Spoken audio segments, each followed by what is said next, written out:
Hi Pisces, welcome to your February 2020 reading. Thank you guys so much for being here.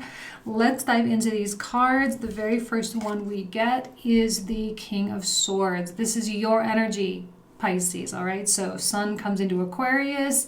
We have the Sun going through the 12th house, card of Aquarius. It all makes sense. Now is going to be an interesting time to see if you can kind of keep emotion out of it. It's not a time for being emotional. It's not a time for really feeling your way through it. It's also not even really a time for like all this thinking. With Jupiter coming into the 11th house, there's this element of I take pleasure in work. I take pleasure in day-to-day, getting things done, checking items off my to-do list. And the King of Swords is like, okay, I can have all the feelings in the world, but I'm just going to keep going forward. He's very motivated, and he's not necessarily motivated by anything other than just kind of not really wanting to be in any kind of a stagnant place. He just always wants to keep moving. He wants to keep producing. So your environment here is the Hermit, which is interesting because I suspect that with all the 11th house, Saturn and Pluto stuff, plus the Sun going through the 12th, that you may want to pull it in a little bit, be on your own. But again, there's an element of productivity with the Hermit too. He's not just idle. He's not just sitting there. He's actually accomplishing things. And I feel like this wisdom that you've acquired the past several years through your relationships, through your work experiences, through all the things you've gone through, it's really starting to pay off. No matter how successful you are or not successful, however you perceive yourself to be, this is the time when payout can really happen. So the Hermit mode is, there's going to be a social component though.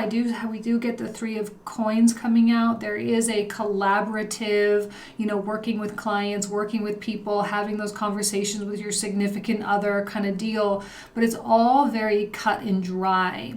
I don't see this as being a particularly tumultuous month unless you get stuck at the very beginning, which is the Seven of Cups. So the very first card that comes out in the 9-card block is a card of like, I don't know how to feel about something. So there are going to be some Pisces out there who are spending a lot of time trying to figure out how to feel about something, trying to figure out what their intuition is saying, but they're kind of going about it backwards because they're not just really letting their intuition speak. They're like trying to put it into some lines or into a box, into some kind of thing that they can conceptualize, that they can understand. And those are the Pisces that might struggle a little bit. Openness here is going to be really important. And again, the King of Swords is not someone who's just going to sit in a Seven of Cups place and just dwell and try to figure out what to choose. The King of Swords has an idea, or at least a general idea, of where he wants to go and how he wants to end up. So he knows that certain things are going to get him there, and that's all he needs to know. And I hope that you can take on a little bit more of a selfish vibe this month in terms of, because there's a lot of feeling here. Three of Swords, there's a lot of stuff. And the Three of Swords is something that I think we're all kind of dealing with, or we all have dealt with in the past year in some way, shape, or form. And the question is how much time are you going to spend on trying to figure it out, on trying to come up with the answers, on trying to come up with the reasons why? The Three of Swords is an incredibly cleansing energy, but it comes in the disguise of pain or sorrow or disappointment. But we can't forget the rain clouds in the back and the downpour that happens with this energy too. It's extraordinarily purifying. It's kind of like the Death card, which we get. The Death card came out for you. So you're on the uprising part of this.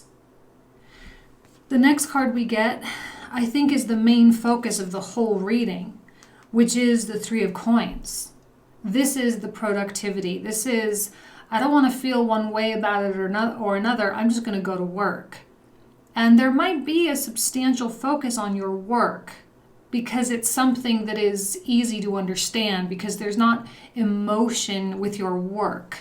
You know, if you go into the office early or leave late, and you don't have to deal with personalities, it's just like you just answer the emails, or you just put this into the computer, or you just put this presentation together, or you just do the research. You know, there's not any complication there. And I think this is really going to start your 2020 off really in the right way. There's going to be productivity, your connections, your relationships, your answered emails, answering those voicemails, answering those text messages, all those kinds of things are going to lead up to something. Now we're working our way into a Mercury retrograde. It's going to happen between your sign and your 12th house. It's going to go back and forth between Pisces and Aquarius. So, you know, there's time for you to kind of reset. And if there was anything that happened maybe last year that maybe didn't work out so great, now is a time for you to kind of get a do-over. It's kind of how I'm feeling it. It's almost like a do-over option for you. And this is the work that goes into the do-over. Let's do it right this time. Let's put the pedal to the metal. Let's be smart. One thing I absolutely do not see or want to see Pisces doing either is dwelling on failure. All right? The dwelling on the past has to be put in its place, and that's exactly why this King of Swords came out as your energy, because he has the ability to just kind of slash this Nine of Swords, to recognize that there's certain stress, certain situations, certain circumstances that are at play, and they are not necessary. That's why I feel all this, like when I was kind of pulling out these cards, this Three of Coins, it really is super, super important, because it's really the only thing that really is going to make sense. Because the more time you spend trying to make sense on things, I think the more stress it's going to feel. And oh, I'm so sorry. We have the leaf blowers going out there, but I'm just going to keep going. I'm not going to stop the camera, so you might hear a little bit of noise there. But here we have this Nine of Swords, which is directed at the Six of Wands reverse, which I often see as being a card of a lack of confidence. And that's just coming from the inside. That's just coming from what you think, right? Swords, it's about what you think. How much credence should you be giving negative thoughts right now? How much weight should you be, how much should you be relying on those? Absolutely not at all. So what this month really represents is the death of any past patterning where you have given credence to those negative thoughts about yourself. In the past, how many times have you thought, I'm not worth it? How many times have you thought that you aren't going to make the money, or that this business isn't going to work, or people aren't going to want to do business with you? How many times have you had those self-doubting thoughts and given them weight? Because we all have those thoughts all the time, but it's a matter of if you attach to them, if you start believing them. And the reason why this is so important too is because you're going to see the results, which puts this stuff to bed. When you start seeing people want to work with you, when you start seeing your true talent and your true value and your true skill, then all of a sudden this kind of stuff really starts going out the window.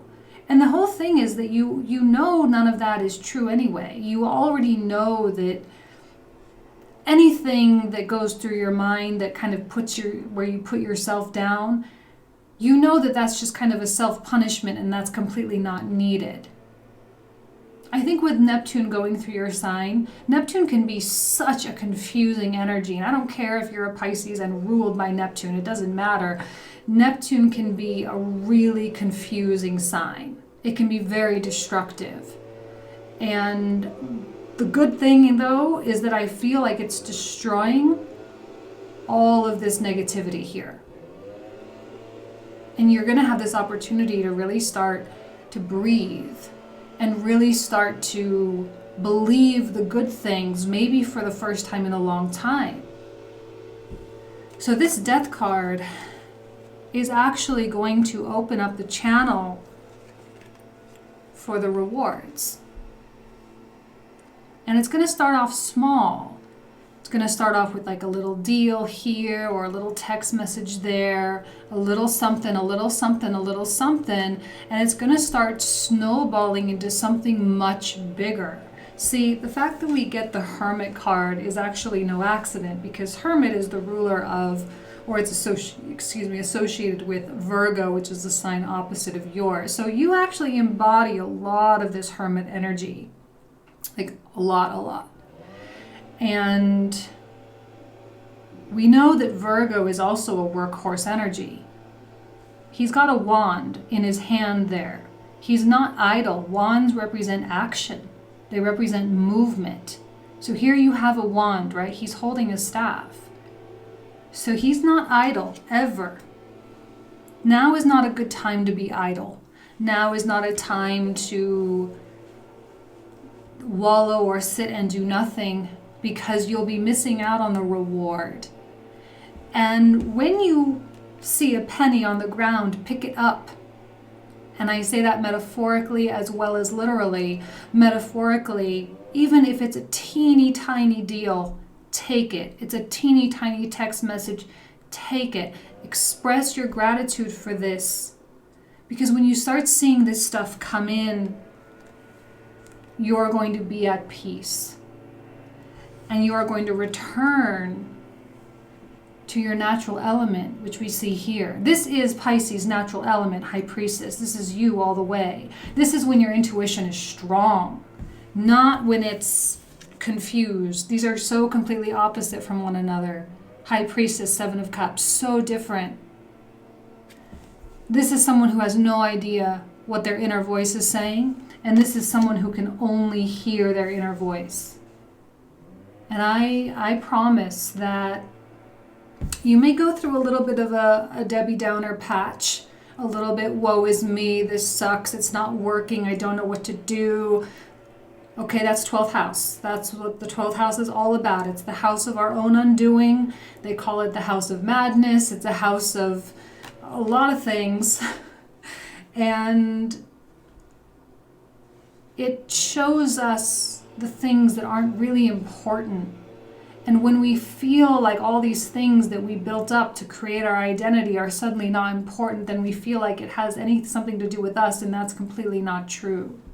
And that's what the High Priestess knows. She represents our purity. And the Four of Swords, I love with the Hermit. These often come out together. It's a very common pairing when these come out together, because they both signify stepping away, taking a break, establishing clarity, stepping into wisdom. I'm not going to say making sense of stuff, but it's almost as though it's the process of letting go of the desire to make sense of stuff. Not trying to create order in things. Allowing chaos and order to happen naturally. And allowing wisdom to enter into you. Right? As you expand your mind, as you expand your consciousness, you become more wise.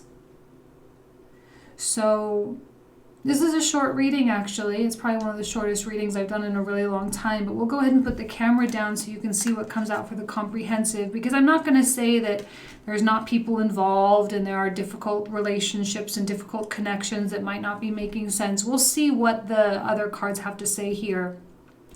But for now, that's it. So if you want to stay with, feel free. You can take a look at the cards that will come out for the comprehensive. Thanks. Okay, Pisces. So here you can see how the cards are all laid out. I forgot to mention the astrology aspect of this as well, which really is going to be signified or punctuated by Mars entering into Capricorn, which is going to happen around the 16th of February. So about halfway through the month, you'll probably start feeling that Mars moving into Capricorn and connecting with Jupiter energy, and really kind of getting things going, getting the progress happening, which will feel so refreshing. So let's go ahead and take a look at the King of Swords with a couple of oracle cards. You and your loved ones are safe. And that's going to be important to remember if you enter into this intense sort of Nine of Swords situation. The point where you start to doubt yourself, the point where you start to feel confused about where your life is supposed to go and if you're good at this and if people care and you know, the Nine of Swords can be so burdensome. It's really an intense thing, and it could just be about one issue in your life. I'm not saying it's like your whole life. Oh man, I thought those wind blowers were going in the other direction. But anyway, it is important to remember that you have a safety net here, and the safety net is you. This is the Pisces strength. This is the Pisces power. The power of the guide, the power of the intuition, the power of the connection. Sometimes Pisces can get a little confused because, you know, the Neptunian rulership and the boundaries thing can become problematic. But once Pisces figures out how to like really draw that line, there's so many blessings that come from that. And I don't see any reason why you can't reap the reward of those blessings. Okay. You are safe, you are safe, you are safe. It's going to work out. The Page of Coins will start showing up. Trapped in fear. Again, very similar to the Nine of Swords. This is kind of like an Eight of Swords energy. So you kind of have the 8 and the 9 feeling claustrophobic, feeling trapped, feeling powerless in many ways, right? Not confident, but it's ending. That's why this Death card is it's such a relief, because anything that's going on, it will come to an end. This might be a short-lived kind of in and out thing. Maybe it happens just like for 1 week for you or something, but honestly, I think there's a lot to look forward to. Now let's go ahead and pull out these comprehensive cards. Let's take a look at this King of Swords here. Okay.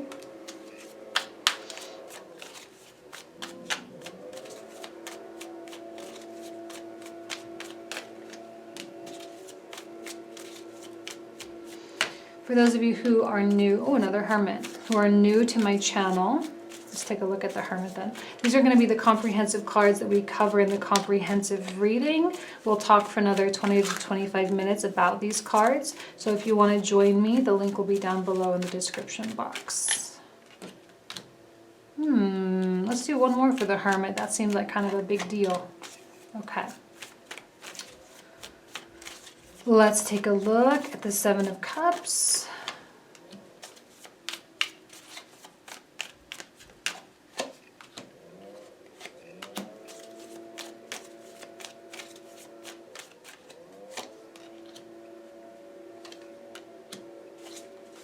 Maybe some of you are dealing with a fire sign, not sure about how to work with them, how to communicate with them, how to talk to them.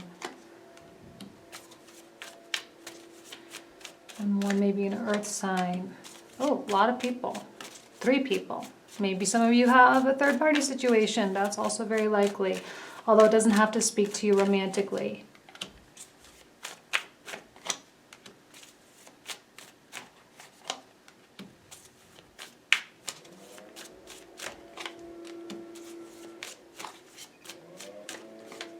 It's really critical that you work with the feelings of powerlessness. If someone else is making you feel powerless, it's probably time to move away from that particular individual. Page of Cups, Ace of Coins. You guys, money, money, money. If money's a thing, right? Chiron's now going direct again, back in your 2nd house. Uranus starting to go direct now. Or has been going direct now for a while. So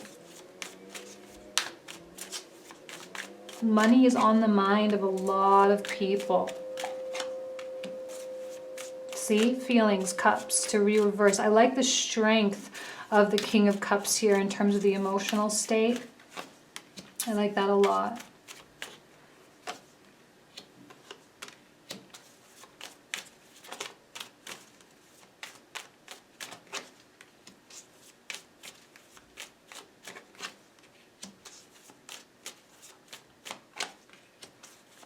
Another page of coins, love it.